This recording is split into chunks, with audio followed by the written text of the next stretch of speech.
Bom, meus amados, vamos iniciar aqui a nossa escola bíblica. Antes de conversarmos sobre o texto, capítulo 2 de Efésios, vamos, como de costume, vamos fazer um quiz referente à aula anterior, quiz da professora Ana. Para aqueles que não estiveram na aula anterior, foi falado sobre oração, foi uma aula muito bacana, muito edificante, e vale a pena a gente relembrar um pouco através desse quiz que a gente vai fazer. Lembrando que aqueles que no final do semestre tiverem um pouco mais de pontuação, a Bruna vai estar mensurando aí, minha secretária está mensurando as pontuações, a gente vai dar um prêmio. Um presente aí. Que presente? Não sei, mas a gente vai dar um presente. Espera só um pouquinho.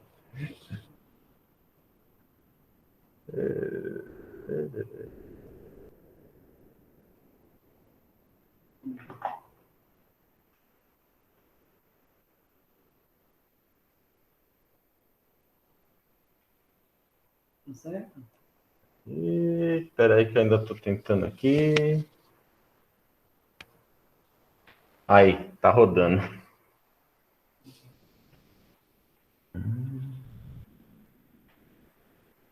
Olha que foto linda, hein? Linda, linda, linda, linda. Eu até tô mais bonito aqui. Aliás, bonito não, né? Tô menos feio. O Pedro de bigode. E o Pedro de bigode, né?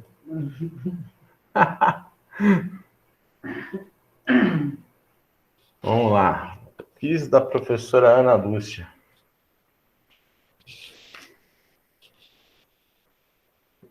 Vamos para a primeira pergunta. O que é oração? O que é oração? Palavras ditas a Deus em voz alta, um ritual que deve ser cumprido nos cultos, palavras repetidas para alcançar um milagre, ou a maneira como o homem se relaciona com Deus. Eu coloquei duas A aí sem querer. É a D, tá? tá? Tá. Tem dois As aí, mas... A2 é a B. Alternativa A, B, C ou A2? Vamos à resposta? Foi erro mesmo, não é pegadinha, não. Resposta alternativa A2. A maneira como o homem se relaciona com Deus. Segunda questão. Existe um único modo de orar? Sim, de joelhos, com o rosto virado para Jerusalém. E o tapetinho, né? Um ritual que deve ser cumprido nos cultos. De joelhos, nunca de pé ou deitado. E... Ixi, peraí. Tá certo, Du. Clica no ocultar, clica no ocultar. Muito obrigado, Luciano. Muito obrigado, querido. É aqui mesmo. A maneira como o homem se relaciona com Deus. Resposta? Avisa ele. A maneira como o homem se relaciona com Deus. A Ana disse que essa questão misturou a primeira com a segunda. Eram outras. Essa D era outra alternativa. Ah, era? Sim, sim. Foi certinho que você me passou. E qual que é a alternativa certa, professora? Não é essa? Ela vai fazer a leitura da questão aí. Vamos lá. Para ver se é a D mesmo.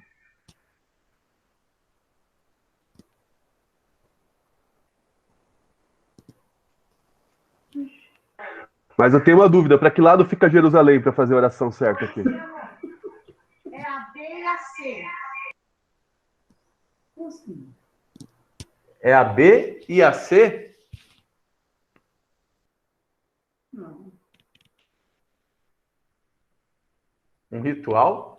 Não. E de joelhos? Eu acho que é a D, não é não?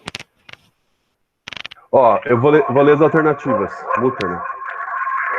Peraí. Peraí que eu tô dando... que você vai estar usando na comida que você passou.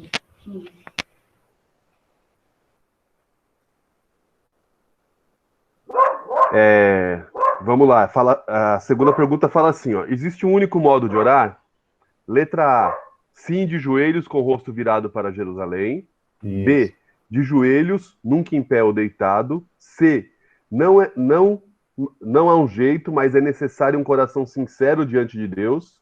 E o Ah, item D seria obrigatoriamente depois do café da manhã. Então vamos lá. A tá igual que tá aí mesmo. B também tá igual daí. Aí a alternativa C seria: não existe um único jeito. É preciso um coração sincero diante de Deus. E o D, sempre depois do café da manhã. certo, certo, certo, certo. E qual que é a alternativa certa? O Gerson respondeu a alternativa certa aí. A família Gerson Costa Nossa, foi eu que errei mesmo. é o coração sincero.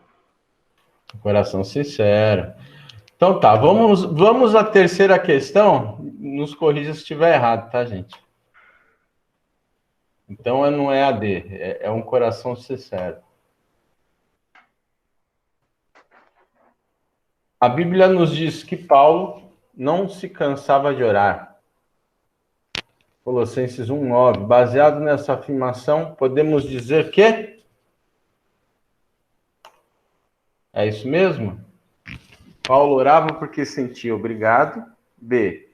Paulo era mais espiritual que os outros discípulos. Paulo sentiu o amor de Deus derramado pelo Espírito Santo em seu coração. Ou Paulo precisava dar exemplo aos novos cristãos? É isso, né, gente? Eu estou vendo aqui, tá certo.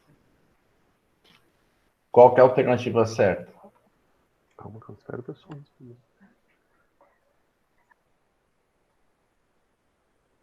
Vamos olhar a alternativa certa?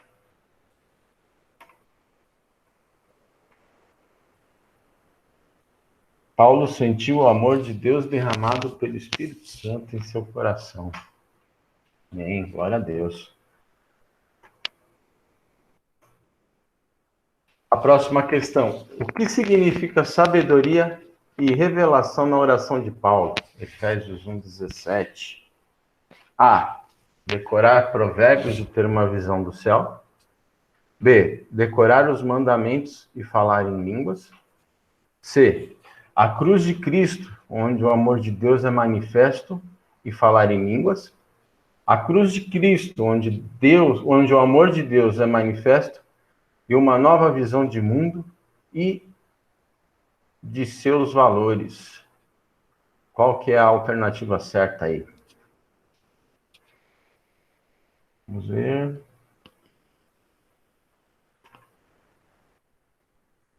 B. A cruz de Cristo, onde o amor de Deus é manifesto e uma nova visão de mundo e seus valores. Próxima questão. O entendimento, a compreensão da glória de Deus e o poder que vem de Deus significa: A. Ser amigo de Deus, acreditar no céu e ter poder de cura. B. Conversão a Jesus, transformação de vida e poder para renunciar aos pecados. C. Conversão a Jesus, acreditar no céu e ter poder para fazer chover no sertão. E D. Entender a pregação, parar de beber e poder de julgar o próximo.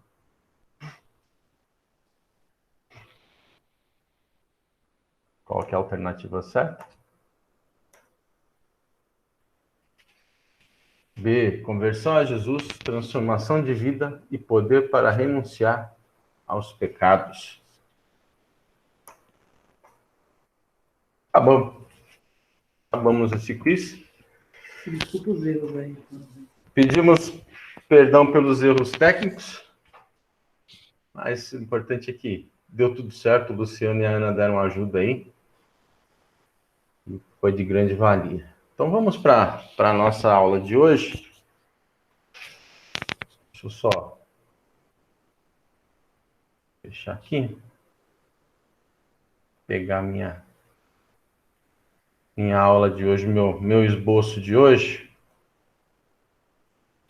Hoje nós vamos falar de tão grande salvação.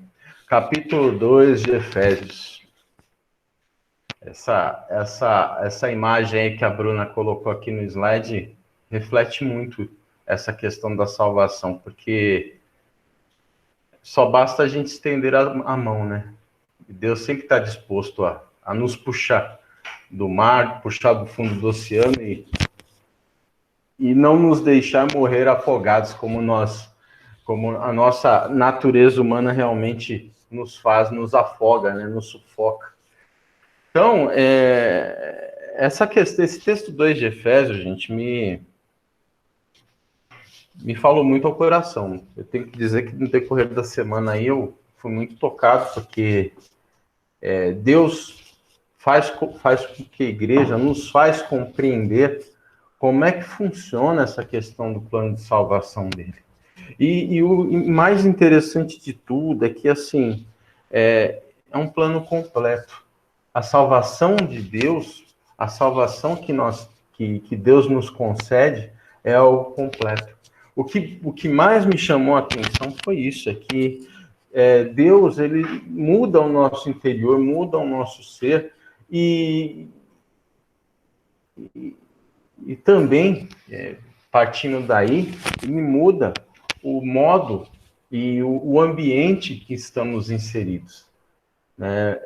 A gente vê aí em Efésios, na Epístola de Efésios, a gente vê a atuação de Deus na vida da igreja de Éfeso. Foi uma atuação muito eficaz, né? A gente vê aí em Atos 19, um período que Paulo esteve em Éfeso, que houve uma mudança tão grande pelo fato da cidade ser uma cidade voltada para ídolos, através da conversão das pessoas, que até, de uma certa forma, a gente até conversou na aula anterior, de uma certa forma, afetou o comércio da cidade, né? Mas afetou de uma forma boa, porque as pessoas tiveram seus olhos abertos por conta dessa transformação tão grandiosa que Deus faz nas nossas vidas. Engraçado é que, assim, uma vez eu estava ouvindo uma pregação do pastor Ricardo lá nos primórdios, né? Que ele estava fazendo uma analogia entre aquela teologia da libertação e realmente o Evangelho de Cristo, né? A teologia da libertação, eles têm uma filosofia de que você tem que mudar o ambiente em que você está inserido para mudar a pessoa. Só que, assim, se você tecer uma comparação com o Evangelho mesmo, o Evangelho não. O Evangelho, na verdade, ele proporciona a salvação em gênero, número e grau, por completo. Por quê? Porque ele muda, ele transforma o indivíduo para até então, o meio dele ser transformado. Ele restaura por completo um indivíduo, a sua situação moral, a situação em que ele está inserido, o contexto dele até na sociedade. Ou seja, o Evangelho tem um poder a salvação tem um poder transformador em gênero, número e grau completo. Isso a gente vai esmiuçar aqui em Efésios 2, e vocês vão ver por que esse texto me tocou tanto.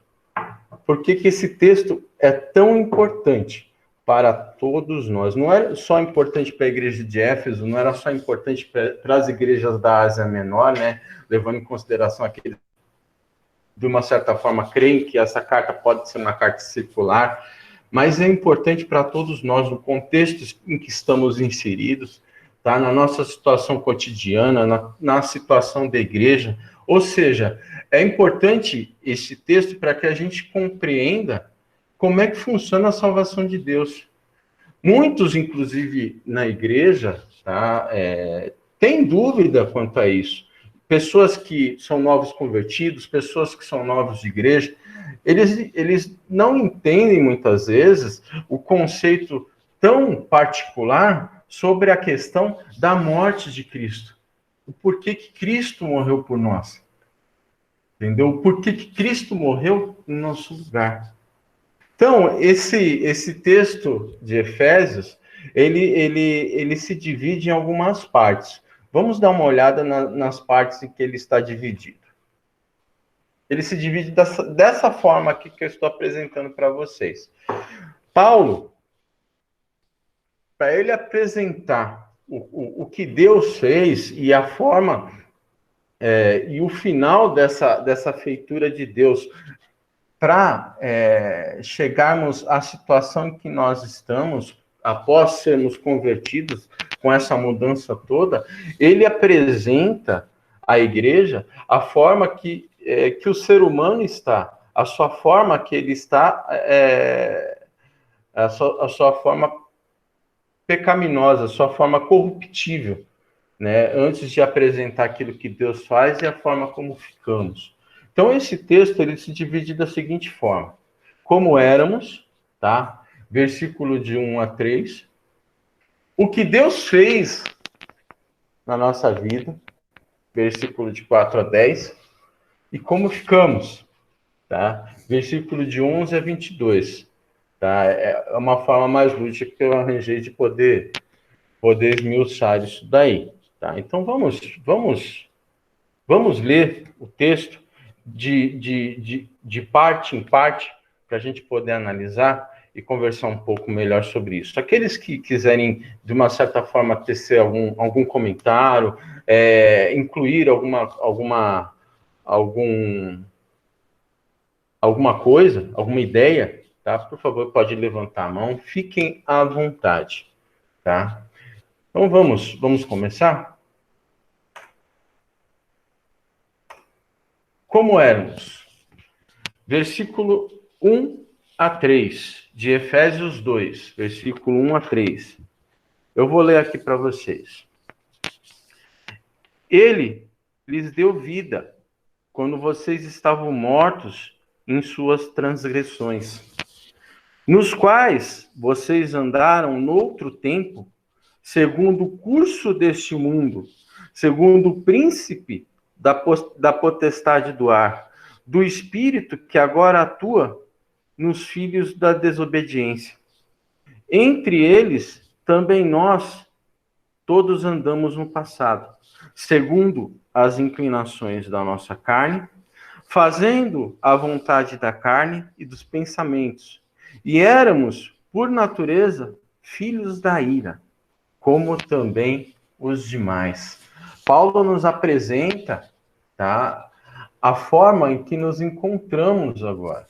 Tá? A gente vê que ele coloca aqui que nós estávamos como mortos. Mortos. O que é um morto? Próprio, como diz aí na apresentação, sem vida, sem movimento, inerte, inanimado. Isso é o significado, se você for lá no Google, né? No Google, você encontra esse significado. Sem vida, sem movimento, inerte, inanimado. Aliás, a gente não precisa de muita coisa para... a gente não tem muita dificuldade em definir uma pessoa morta, né? A Bruna às vezes fala que eu sou morto, né?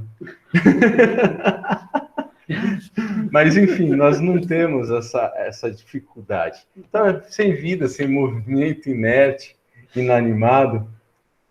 Agora, ele pergunta, o que acontece com o morto? Ele entra em decomposição.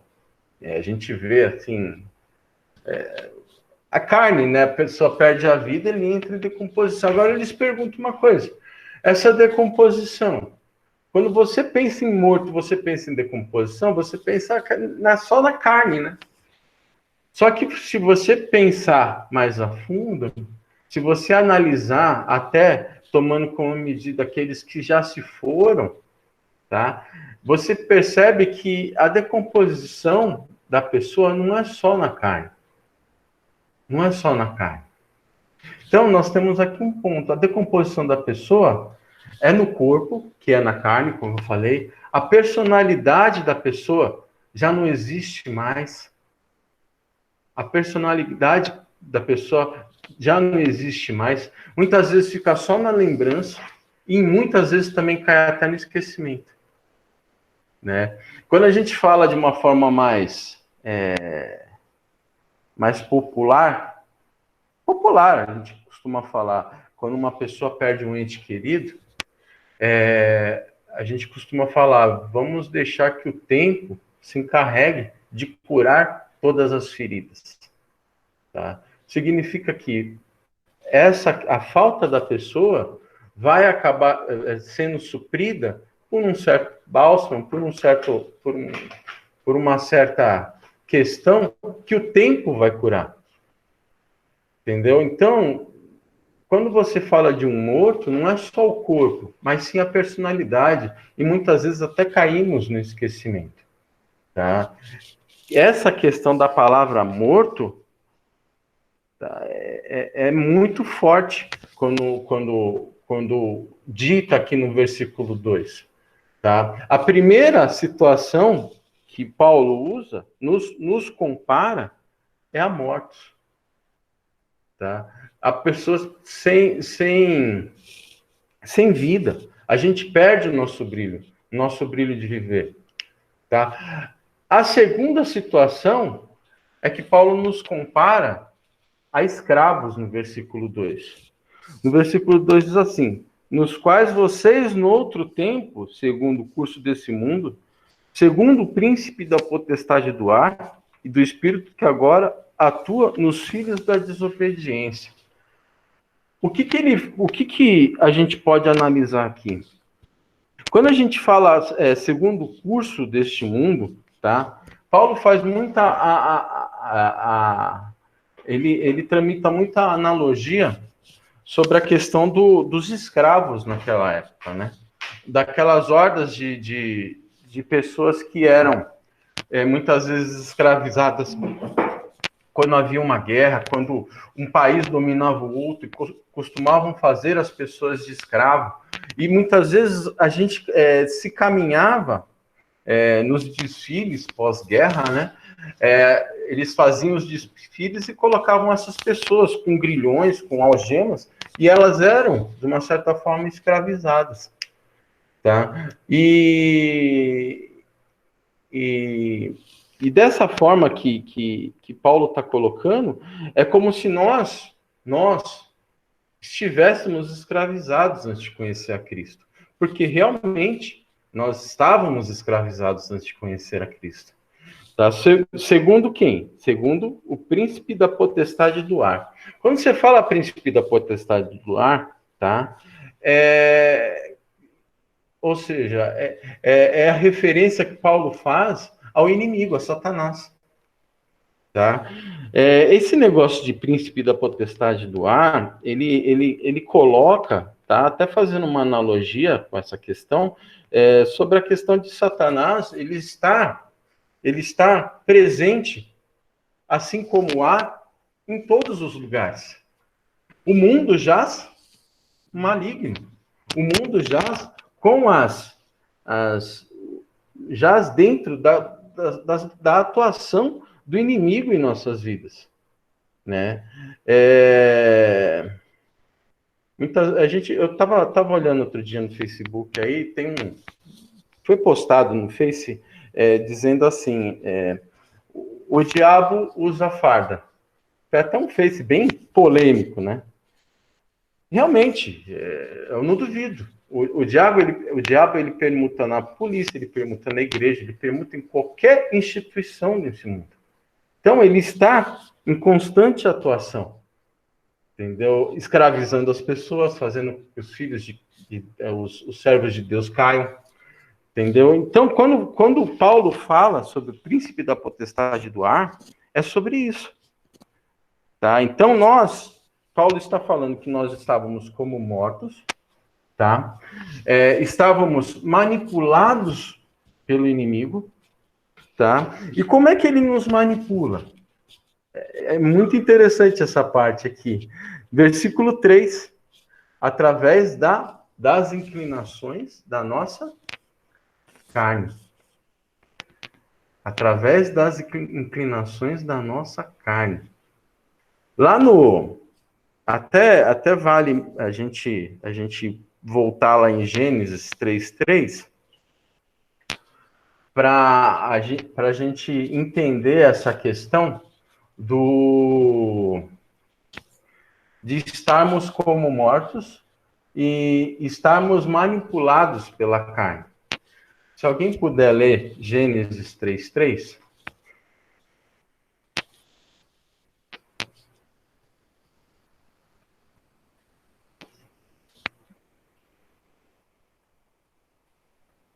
Deixa eu pegar aqui, então.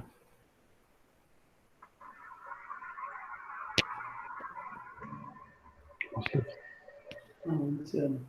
Alô? Posso ler? Gênesis 3:3. Isso.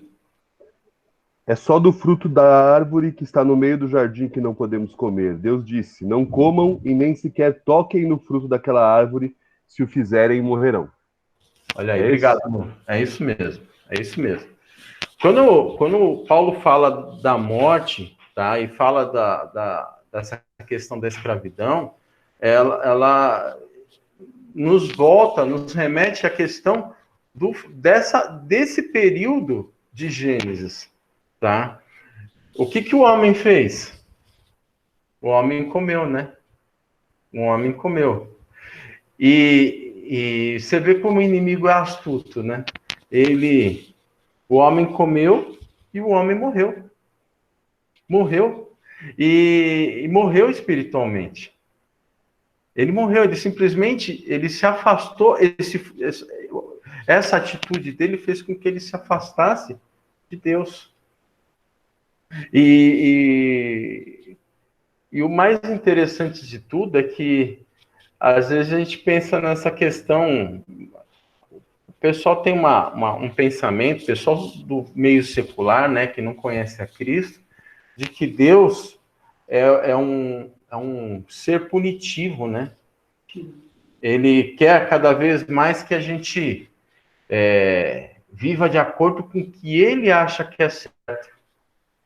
Mas, na verdade, o fato do homem ter comido desse fruto fez com que realmente ele perdesse a liberdade e fosse escravizado. Ele perdeu a liberdade dele e foi escravizado. Luciano.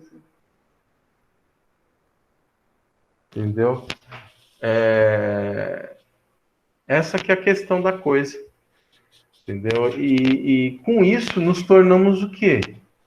Mortos. Tem uma pergunta. Temos uma pergunta aqui. Jaque, o povo secular é um jeito que a gente costuma... É um jeito popular. A Jaque perguntou assim, Rodrigo, o que é o povo secular? Verdade, Jaque, desculpa. O povo secular, quando a gente fala de... É uma maneira popular de dizer, né?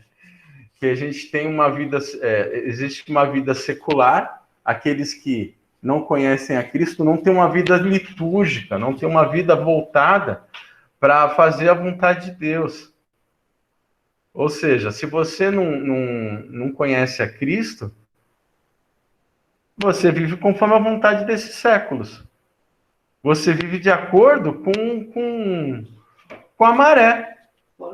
Fora da igreja. Você não vive uma vida voltada para um objetivo único, que é Cristo. Entendeu? É uma forma popular de dizer. Tá? Espero que você tenha entendido. Então, voltando aqui, Paulo nos compara a mortos e nos compara a escravos, porque realmente a gente vive de acordo com as inclinações da nossa carne. Por exemplo, a gente leva muito em consideração aquelas pessoas que têm vícios, né? Os viciados. O cigarro, o fumo, a bebida, a Coca-Cola, o chocolate, né? Muitas vezes a gente vê a luta que as pessoas têm para poder se livrar disso. né? E elas se tornam escravas. E não é só isso, né, gente? Existem outras coisas que a gente tem determinados costumes de fazer que a gente tem dificuldade de se livrar, né? São coisas que surgiram com a nossa natureza pecaminosa, que a gente, de uma certa forma, já nasceu com isso daí. Já nascemos escravos do pecado, entendeu? E engraçado que no versículo 3 aí, Paulo nos compara a filhos da ira, como os demais. Como os demais o quê? Nós estamos num meio, Paulo estava falando para igrejas da Ásia Menor, e pessoas que, de origem gentílica também, aquela origem de pessoas que não eram judeus, né? E que eram voltadas a toda e qualquer série de práticas que não condiziam com aquilo que Deus queria. Pessoas que não conheciam a Deus, pessoas que conheciam deuses gregos, deuses romanos, ou seja, aquela multidão de deuses inertes, que não tinham poder, não tinham nada, não eram vivos como o nosso Deus, e eram também como as pessoas que não conhecem, filhos da ira. Aí eu falo uma coisa para vocês, o que é filho da ira? Tá? Na NVI está assim, merecedores da ira. Ou seja, filhos da ira são aqueles cujas características e as escolhas desapontam a Deus. Mas é um desapontamento de forma como um pai é desapontado com o filho. As nossas escolhas, desapontam a Deus. Né? Indignam, deixam Deus indignado, como eu coloquei aqui para vocês. Né? Até eu acho interessante essa questão de filho da ira, porque eu andei fazendo uma pesquisa um pouco mais aprofundada aí sobre os costumes dos judeus. Eles costumavam, quando se dirigiam a certas pessoas, e pessoas tinham certas características, tá? Até coloquei aqui embaixo, filho de peixe, peixinho que as características eram muito voltadas pelo nome que tinham. E o nome, muitas vezes, era dado pelos pais, né? Então, por exemplo, se você é um filho da ira, significa que a sua personalidade remete à ira. Se a gente, uma forma como eu gostaria de explanar com vocês essa questão, é lá em João, capítulo 1, versículo 40 a 42. Deixa eu colocar aqui João 1, 40 a 42 para ler para vocês.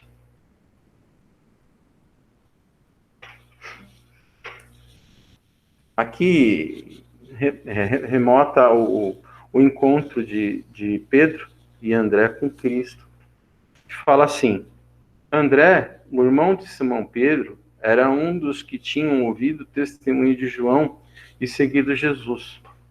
Ele encontrou primeiro o seu próprio irmão, Simão, a quem disse: achamos o Messias. Messias quer dizer Cristo. E o levou a Jesus. Jesus olhou para ele. Olha isso que Jesus falou. Você é Simão, filho de João, ou filho de Jonas, em algumas versões. Mas agora será chamado de Cefas, ou Pedro. Você vê como é que era na questão popular, né? Você colocava um nome, você dizia de quem você era filho. Você era conhecido pelo pai que você tinha.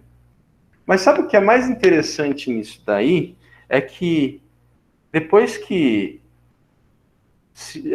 Simão, né, Pedro, que se chamava Simão, teve um encontro com Cristo, né, ele passou a se chamar Cefas, passou a se chamar Pedro.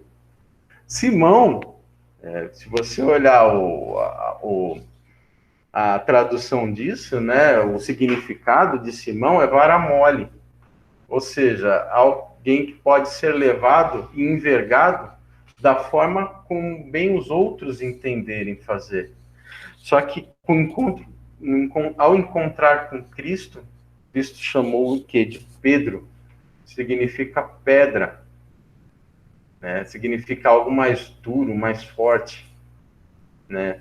Para vocês verem que, assim, o encontro com Cristo, ele muda a gente de gênero, número e grau. Você vê como Deus se preocupa conosco. Então, voltando à questão da ira, tá?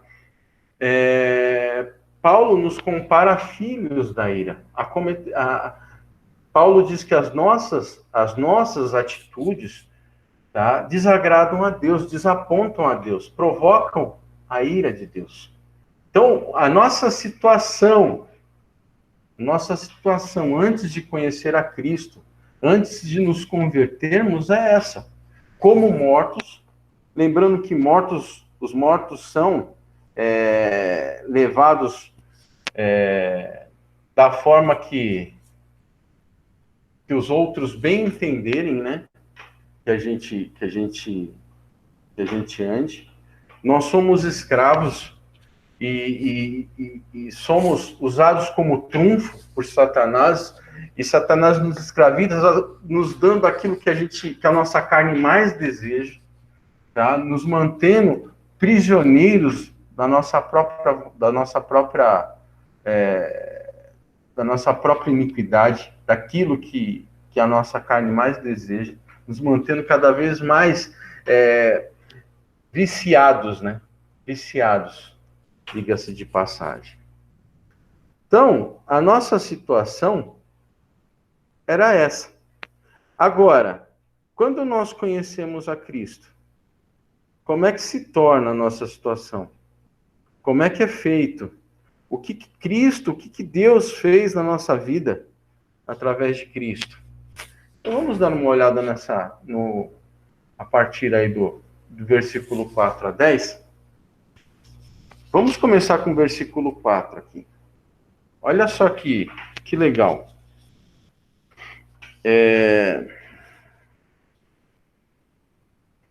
Meu pai.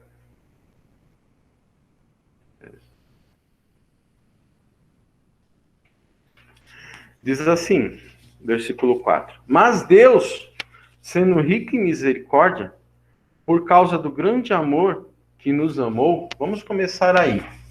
Eu grifei algumas partes desse texto, tá? Quando a gente fala de mas Deus, significa que ele foi a primeira pessoa a agir. Significa uma ação. Porém, nós estávamos assim. Mas Deus, ou seja, não fomos nós que quisemos mudar. Por quê? Porque nós estávamos escravizados, estávamos como mortos. Mortos não fazem nada. Mas Deus, assim propôs essa mudança. Deus deu o primeiro passo, como eu até falei naquela primeira aula. Ele deu o primeiro passo. E por que ele deu um primeiro passo? Porque ele nos amou por causa do seu grande amor. É muito interessante isso, porque assim, o amor de Deus, ele quer cada vez mais que nos acheguemos a Ele. Deus nos ama de tal forma que Ele deu o primeiro passo para nos restaurar. Para nos livrar, o quê? Dos grilhões do pecado, para nos salvar, para nos vivificar, nos fazer novos.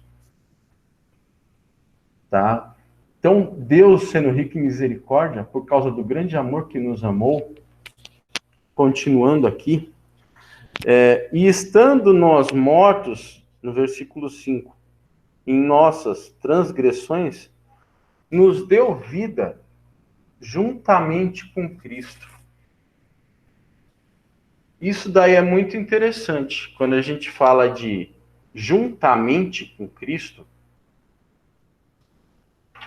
é isso É isso que nós temos que entender. Quando a gente fala juntamente com Cristo, significa que, assim como Cristo, nós também. Ou seja, Jesus, que eu quero que vocês entendam, Jesus morreu. Não morreu? Não morreu por nossos pecados?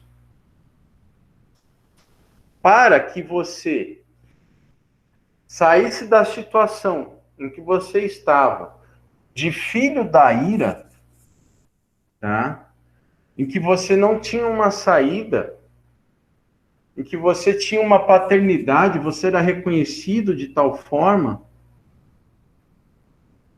Ou seja, se você é um escravo, você tinha que morrer.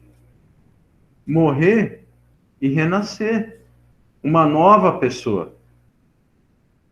Uma nova pessoa. Agora eu pergunto a você, quando você se converte, você morre? Você tem o seu sangue derramado? Não, porque Cristo já fez por você. Cristo, ele não morreu, ele se colocou no seu lugar para morrer por você. Ele se colocou no seu lugar para morrer por você. Ele unicamente teve o seu sangue derramado para morrer no seu lugar. Aí eu lhe pergunto, ele estava escravizado dessa forma? Não, ele não estava escravizado. Cristo não tinha pecado. Não tinha pecado. Cristo era perfeito. Então, ele mesmo sendo perfeito, ele fez esse sacrifício por nós. Para que hoje a gente não precisasse fazer mais isso. Essa que é a questão. Entendeu? Então, quando Paulo fala, nos deu vida juntamente com Cristo, nós temos que nos colocar, tá, na situação de mortos, como o Cristo chegou a estar. Para que nós entendêssemos a situação da vida, da ressurreição, como Cristo ressuscitou. Tá? Aqui em Isaías 53, 10, 12, é uma profecia muito grande que fala exatamente sobre isso. Isaías 53, 10, 12. Vamos dar uma lida aqui. Fala assim: todavia, ao Senhor agradou esmagá-lo, fazendo-o sofrer. Quando lhe der a sua alma como oferta pelo pecado, verá a sua posteridade e prolongará os seus dias. E a vontade do Senhor prosperará nas suas mãos. Ele verá o fruto do trabalho de sua alma e ficará satisfeito. E meu servo, o justo, com o seu conhecimento justificará a muitos, porque as iniquidades dele levará sobre si. Por isso eu lhe darei a sua parte com os grandes e com os poderosos, e ele repartirá os despojos, pois derramou a sua alma na morte, e foi contado com os transgressores. Contudo, levou sobre si o pecado de muitos, e pelos transgressores intercedeu. Olha só, essa é uma profecia de Isaías falando sobre Cristo, sobre essa parte. Ele foi esmigalhado pelos nossos pecados. Ele morreu pelos nossos pecados. Temos aqui uma pergunta do nosso pastor. Professor, vida com Cristo pode ser também desfrutar da vida de Cristo em nós? Antes estávamos mortos e sem vida. Agora essa nova vida acontece em Cristo? Sim, exatamente. Exatamente. A vida com Cristo, sim. Nós podemos desfrutar essa vida de Cristo em nós. Podemos, sim. Com certeza. Ele nos vivifica, ele nos dá essa possibilidade de vivermos a vida de Cristo. Ou seja, nós temos cada vez mais de ser como Cristo é. Nós temos cada vez mais de sermos transformados para chegarmos à estatura de Cristo. E assim sentimos como Ele sente. E assim vivemos como Ele vive. Exatamente. O nosso pastor fez uma pergunta bem bacana. Então, essa questão é muito importante sobre a forma como Cristo morreu. Entendeu? Então, quando a gente se converte a Cristo, a gente morre. A gente morre, o nosso eu antigo, aquele eu escravizado, aquele eu morto, aquele eu que era escravizado pelo pecado, ele morre juntamente com Cristo. Olha a outra parte aqui, ó, no versículo 6. Porém, juntamente com Cristo, ele nos ressuscitou. Juntamente com Cristo, ele nos ressuscitou. Vamos pegar aqui o texto original aqui. E juntamente com Cristo, ele nos ressuscitou, e com ele nos fez assentar nas regiões celestiais. Então, ele, assim como Cristo ressuscitou, a gente ressuscita para uma nova vida. Uma vida de não mais dependência do pecado. Uma vida mesmo, não uma morte como nós estávamos. Nós ressuscitamos para uma nova vida em Cristo. E Jesus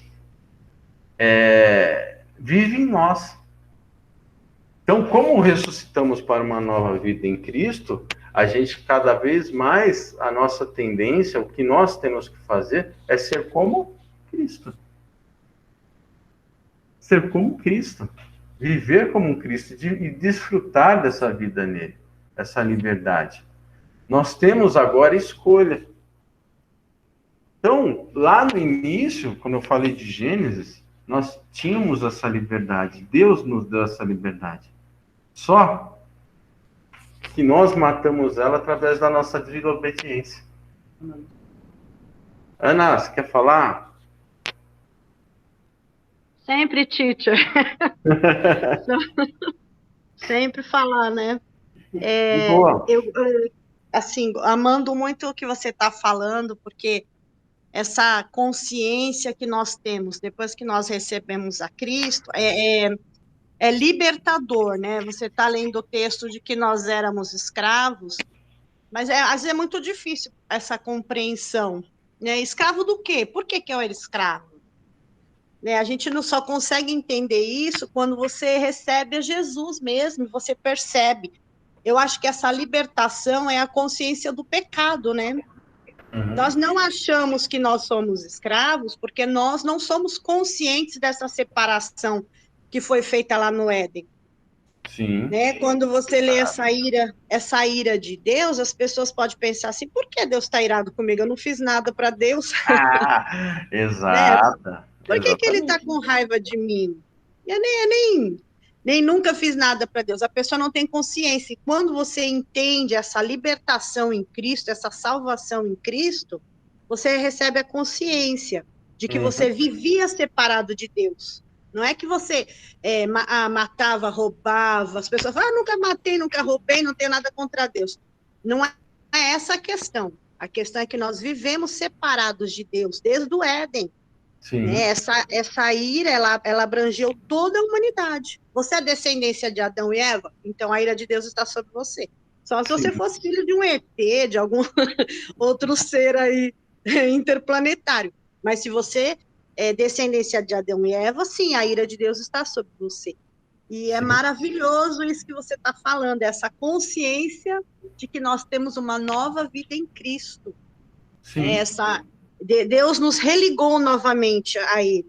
E isso é libertador, é maravilhoso. Só queria comentar, porque está Sim. sendo perfeito realmente. Essa questão da ira é uma coisa muito interessante, porque assim, retrata muito a questão daquela parábola, né, do filho pródigo.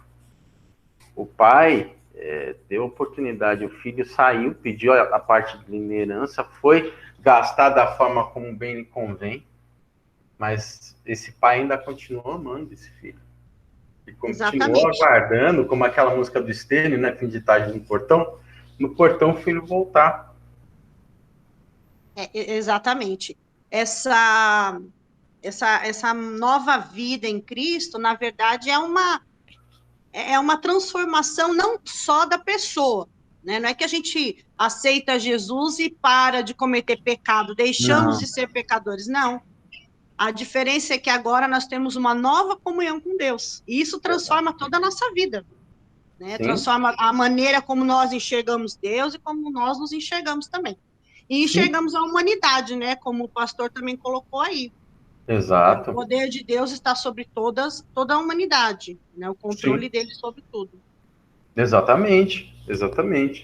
Então, Deus, ele nos salvou juntamente com Cristo, nos ressuscitou juntamente com Cristo para uma nova vida.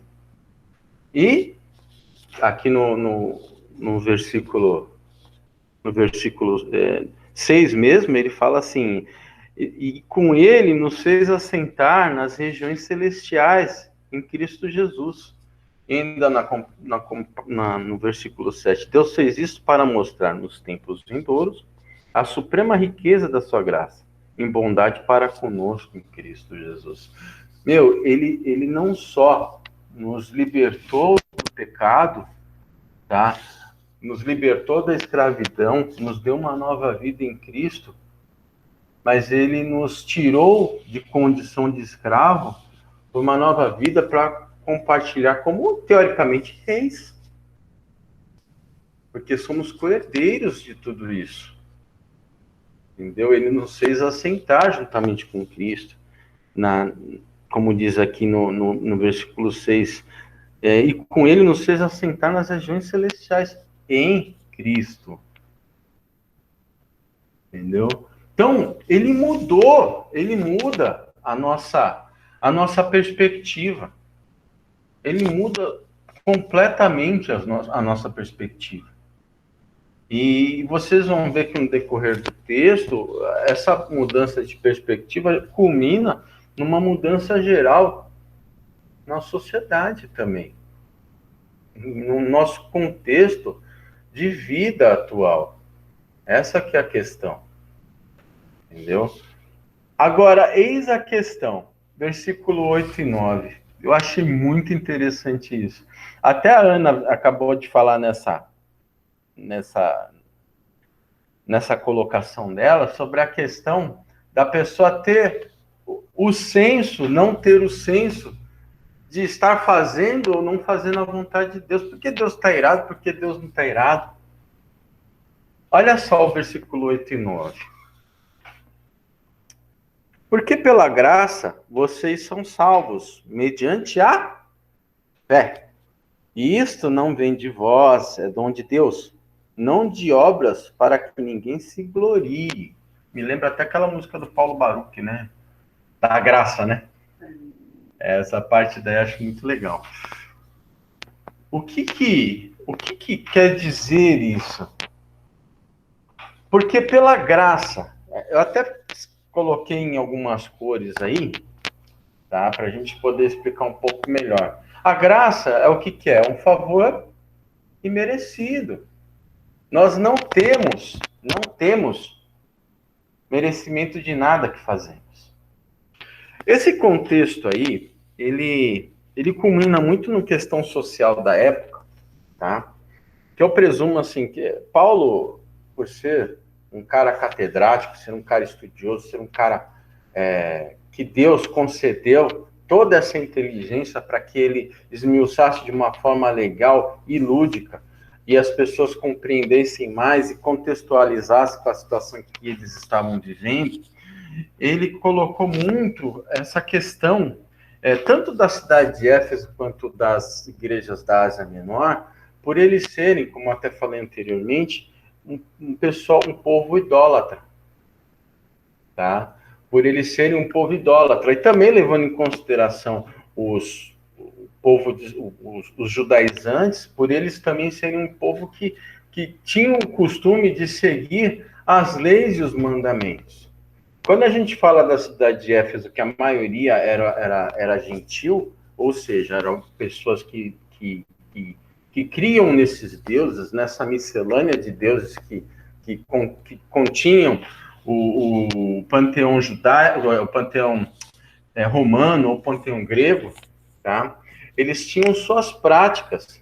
A comunidade tinha suas práticas para com o templo, em que o templo situado nas imediações. Nós tínhamos lá, como até falamos anteriormente, o templo da deusa Diana, ou da deusa Artemis, né? Que era considerado uma das 7 maravilhas do mundo, e situava-se em Éfeso, tá? E os deuses gregos, os deuses romanos, as divindades, né? Eles tinham as pessoas tinham como costume, tá?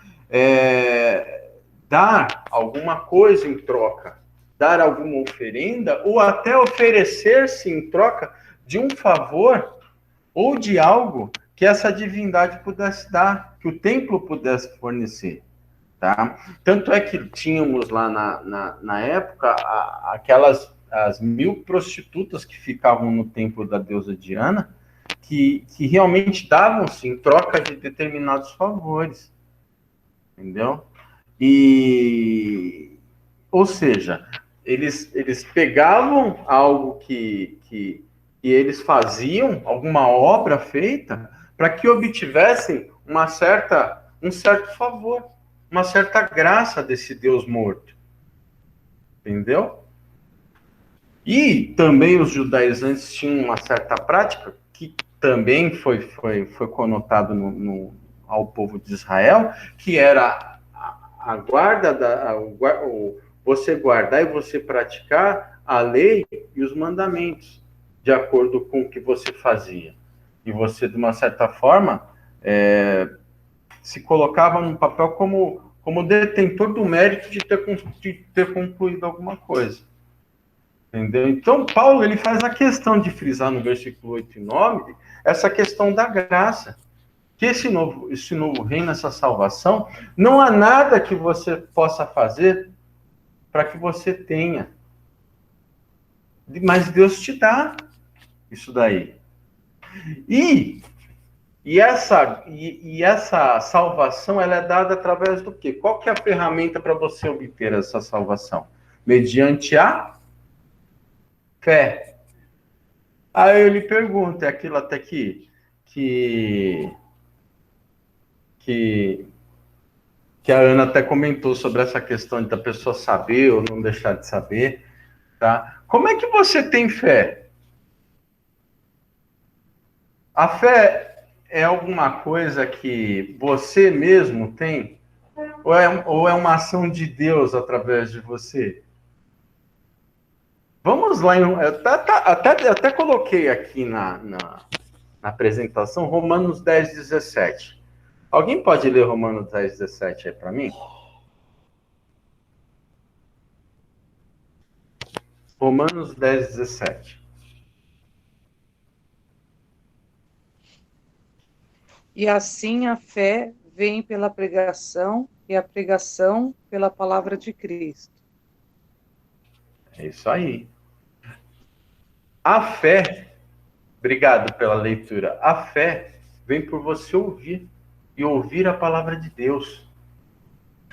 Até nesse comentário aqui do Russell Shedd que eu estudei, ele mencionou uma pregação de Martinho Lutero, que é a explanação de Martinho Lutero sobre Romanos, que ele fala que a fé é a ação de Deus no ser humano,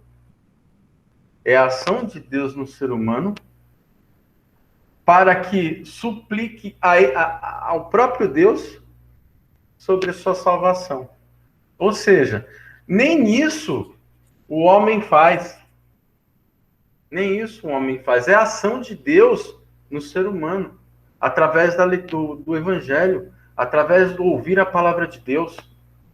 Ou seja, você ouve a palavra de Deus, você entende a sua situação atual. E Deus te faz entender e aceitar a Ele como suficiente Salvador da sua vida. Por quê? Porque Ele te faz entender o seu erro. Por isso que a gente tem que pregar o Evangelho. Por isso que a gente tem que pregar a Cristo, fazer com que as pessoas entendam a real necessidade de Cristo. A única coisa que Jesus falou é para a gente pregar o Evangelho, propagar o Evangelho. Entendeu? O resto é feito por Deus mesmo. Deus que imputa a real necessidade que temos dele mesmo. É um negócio bem bacana. Então, o que Paulo fala aqui é que até isso, não vem da gente. É dom de Deus. É dom de Deus. Deus fez tudo. Deus fez tudo. Deus mandou seu Filho para morrer por nós. Deus nos ressuscitou com Jesus. Somos mortos com Jesus, ressuscitados com Jesus. Para que isso acontecesse em nós, Deus, através da sua palavra, nos toca e nos faz aceitá-lo. Gente, o que mais Deus pode fazer por nós? Ele já fez tudo. Até a questão de aceitarmos a Ele, a nossa fé, é Ele que cuida. Então, esse versículo 8 e 9, ele fala muito sobre isso. Na época que você era morto, que você era escravo, você vivia segundo a sua carne, você achava que o que você fazia era de extremo merecimento seu. Hoje a sua situação é outra. Hoje você é vivo, você é liberto, e a sua situação atual mudou. Hoje você não depende mais dessas divindades que você dependia antes, ou da lei. Entendeu? E o próprio Deus fez com que você aceitasse. Isso é muito importante. Agora vamos para o versículo 10. Isso é bonito. Pois somos feitura dele, criados em Cristo Jesus para boas obras, a quais Deus de antemão preparou para que andássemos nela. Quando ele fala sobre feitura dele a palavra original desse texto, desse versículo, em grego, tá? Ele tem como tradução e como significado poesia, obra de arte. Entendeu? Então, somos poesia de Deus em Cristo Jesus. Somos obra de arte. Olha só o que nós éramos e o que nos tornamos. Nós éramos filhos da ira. Satanás pintou e bordou na nossa vida. Por quê? Achávamos que íamos ser libertos, o inimigo enganou, comeram o fruto do conhecimento do bem e do mal, fomos escravizados pelo inimigo. Fomos escravizados. Cristo agora nos libertou. Somos libertos, temos uma nova vida. E Deus está escrevendo uma nova poesia em nós, uma poesia, uma obra de arte em nós. Em Cristo. E nos criando para as boas obras. As nossas obras de ira e iniquidade já era. Deus está nos preparando para as boas obras e para colhermos frutos delas. Para colhermos frutos delas. Então, até coloquei aqui, ó, antes, filho da ira, hoje filhos de Deus.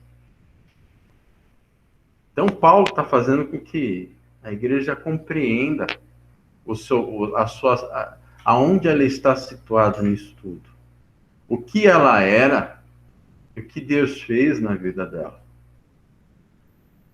O que distingue ela do pessoal que não conhece a Cristo.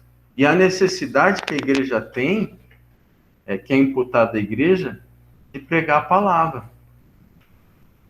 Por que que eu, ou vocês, somos os únicos que podemos ter acesso a isso?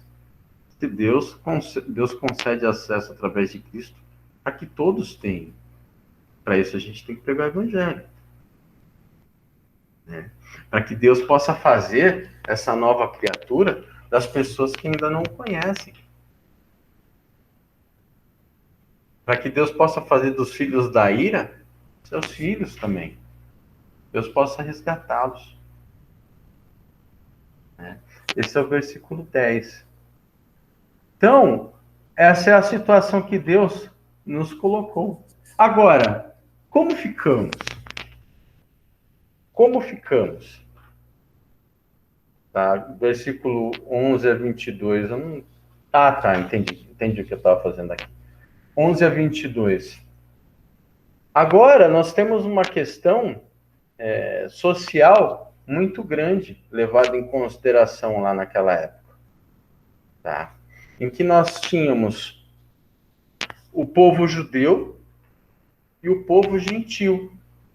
Para aqueles que não conhecem, os gentios são aqueles que não são judeus. São aqueles que não são participantes da aliança feita com Deus lá em Gênesis 17. Tá? O povo de Israel, o povo judeu, era o povo prometido de Deus. Era o povo guardado, era o povo que foi escolhido por Deus para que esse Deus se tornasse conhecido. E o gentil eram os outros. Eram aqueles que criam nos deuses romanos, nos deuses gregos, que tinham aquela miscelânea de Deus. Tá?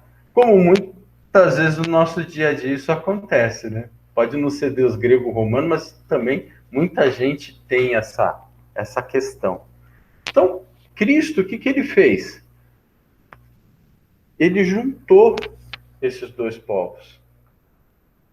Então, ele concedeu uma nova perspectiva aos gentios. Essa perspectiva que ele estava acostumado a viver na sociedade, em que eles eram dependentes das práticas do templo e das liturgias do templo lá em Éfeso, já não era mais de valia para eles. Porque tudo girava em torno do templo de Éfeso. Tudo. Então, mas isso não era mais de valia para eles. Tanto é que o templo de Éfeso perdeu o seu comércio, lá em Atos 19. Entendeu? O povo já não estava mais interessado nisso tudo. E agora eles tinham uma identidade. Entendeu? Eles eram o povo de Deus. E essa distinção, esse muro entre os judeus e os gentios era tão grande que eles não se falavam, não compactuavam. Só que agora eles foram inclusos. E os judeus e os gentios são agora um só povo, que é o povo de Cristo. Que é esse novo reino, essa nova forma. Então, não é algo que é só para um nicho, só para um tipo, mas é algo aberto para todos.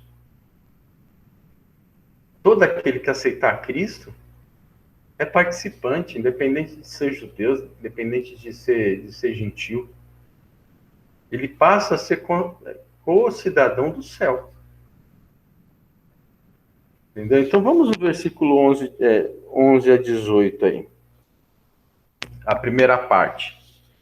Portanto, lembre-se de que no passado vocês eram gentios na carne, chamados incircuncisão, por aqueles que se intitulam circuncisão, que é feita na carne por mãos humanas. Naquele tempo vocês estavam em Cristo, separados da comunidade de Israel e estranhos às alianças da promessa, não tendo esperanças e sem Deus no mundo. Mas agora em Cristo Jesus, vocês que antes estavam longe, foram aproximados pelo sangue de Cristo, porque Ele é a nossa paz. De dois povos, Ele fez um só, e na sua carne derrubou a parede de separação que estava no meio da inimizade. Cristo aboliu a lei dos mandamentos na forma de ordenanças, para que dos dois criasse em si mesmo uma nova humanidade, fazendo a paz e reconciliasse ambos em um só corpo com Deus por meio da cruz, destruindo a inimizade por meio dela. E quando veio Cristo, evangelizou paz a vocês que estavam longe, e paz também aos que estavam perto, porque por meio dele, ambos temos acesso ao Pai, em um só Espírito. Então, aqueles que eram gentios, que eram incircuncisos, porque a circuncisão era algo que simbolizava a aliança de Deus com Israel. Então, aqueles que não tinham a circuncisão, eles eram rejeitados, eles não eram parte do povo.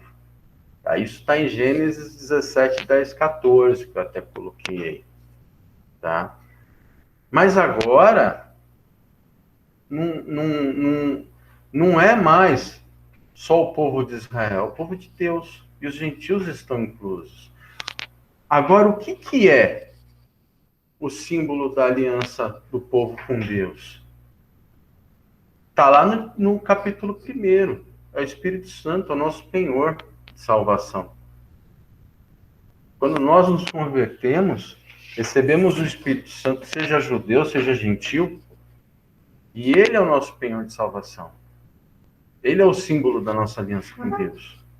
Então, essa questão dos judaizantes e de seguir a lei, até como diz aqui, já caiu por terra. Já caiu por terra. Entendeu? E Jesus mesmo, quando veio a esse mundo, ele já nos colocou, já nos pregou dessa forma. Porque ele pregou tanto a gentios quanto a judeus. Tanto a gentios quanto a judeus. E Jesus, ele era de família judaica, né? Mas ele não abria a mão de estar junto com os gentios, de estar junto com o povo. E isso criou, pelo sangue de Cristo, criou essa união dos dois. Então, essa questão social que muitas vezes perguntava lá a igreja, em Éfeso, né? Até dentro da igreja isso acontecia muito, e tanto é que a carta foi uma instrução teológica mesmo para que isso daí fosse abolido, tá? Os judeus e os gentios se juntaram, criaram um só povo. Vamos passar para o versículo 19 agora. Olha só, 19 a 22. Assim, vocês não são mais estrangeiros e peregrinos, mas cidadãos dos santos e membros da família de Deus. Ou seja, somos todos a mesma família, membros da família de Deus. Olha só que legal, edificados sobre o fundamento dos apóstolos e profetas, sendo ele mesmo, Cristo Jesus, a pedra angular. Nele, todo edifício bem ajustado cresce para ser um santuário dedicado ao Senhor. Nele também vocês estão sendo edificados, junto com os outros, para serem morada de Deus no Espírito. Essa parte conclusiva do versículo 2, eu queria puxar uma parte lá em Mateus 16, de 16 a 19. A gente já falou lá no início sobre Pedro, quando Jesus encontrou Pedro e falou assim: agora tu se chamarás Pedro, não é mais Simão. Essa parte de Mateus 16, ela remonta uma passagem que Cristo estava conversando com Pedro. Vamos dar uma olhada lá, Mateus 16, 16 a 19. Se alguém puder ler para mim, eu agradeço. Mateus 16, de 16 a 19.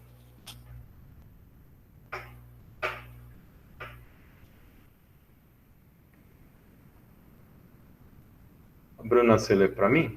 Peraí.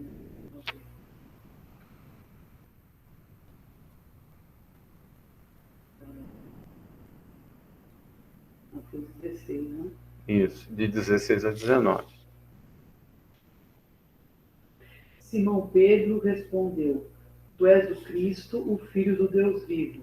Respondeu Jesus: Feliz é você, Simão, filho de Jonas, porque isto não foi revelado a você por carne ou sangue, mas por meu Pai que está nos céus.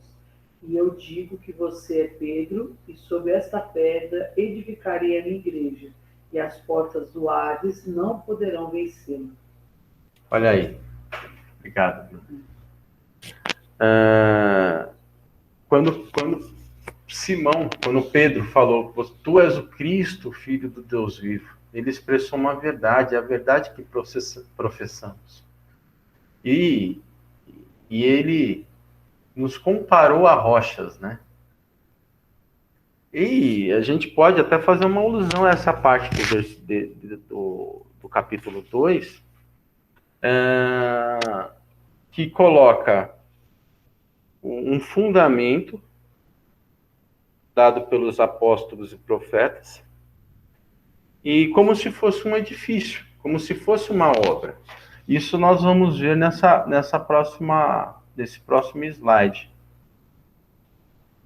Eu já tinha colocado isso daqui. Aqui.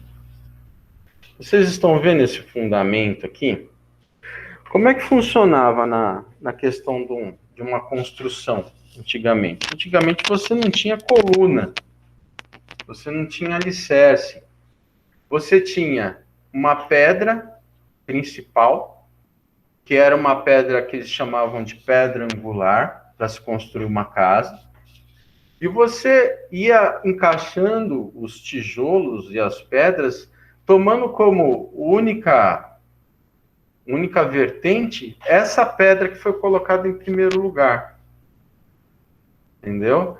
E a partir do momento que você ia colocando os tijolos, ia colocando um em cima do outro, um sustentava o outro. Por que um sustentava o outro? Porque estavam todos de acordo com o ângulo traçado por essa pedra principal. É muito interessante isso daí. Quem conhece um pouco de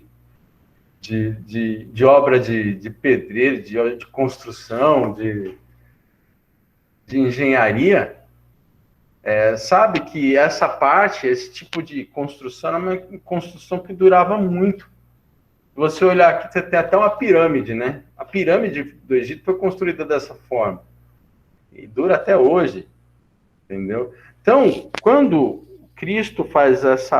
Paulo faz essa alusão, ele fala o quê? Jesus como a pedra principal, certo? É aquela que a nossa direção, é aquela que se sair, tudo cai, tudo rui, tá? E nós temos que estar enquadrados conforme essa pedra.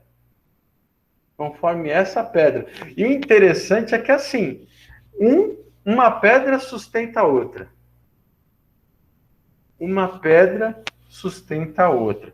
Quando Paulo fala sobre o fundamento dos apóstolos e profetas, significa que tanto os profetas no Antigo Testamento quanto os apóstolos, eles foram escolhidos para lançar o fundamento que é Cristo na vida da igreja. Para lançar o fundamento que é Cristo na vida da igreja. E esse fundamento serviu de alicerce para as pedras que viriam, para as pedras que seriam formadas na igreja. Por exemplo, nós estamos na igreja, nós somos pedras colocadas em cima de um fundamento criado por nossos antecessores, aonde Cristo é a pedra principal. E nós estamos criando um fundamento para as próximas gerações. E assim sucessivamente. Só que para se criar um fundamento durável e para que as próximas gerações se assentem como pedras, nós temos que estar de acordo com a pedra angular. Por isso que é muito interessante a gente fechar esse estudo dizendo quão importante é estarmos focados na pedra angular que é Cristo. Porque nós somos parte desse alicerce da igreja. E se a gente não focar em Cristo, as próximas gerações, como é que vai ser feito o negócio? Vai ser construído bem feito? Vai ser feito vai começar a ruir. Ou seja, a igreja sem Cristo, ela não tende a durar. Ela não dura. Porque o foco principal, a pedra principal é Jesus. Entendeu? Então fica essa parte conclusiva de Efésios 2 para a gente pensar, porque Deus nos tirou do lamaçal do pecado, nos fez ricos com uma nova vida, nos transformou em reis, co-participantes da obra de Deus, tá? Nos uniu, mas também nos dá essa responsabilidade de sermos estrutura para aqueles que virão.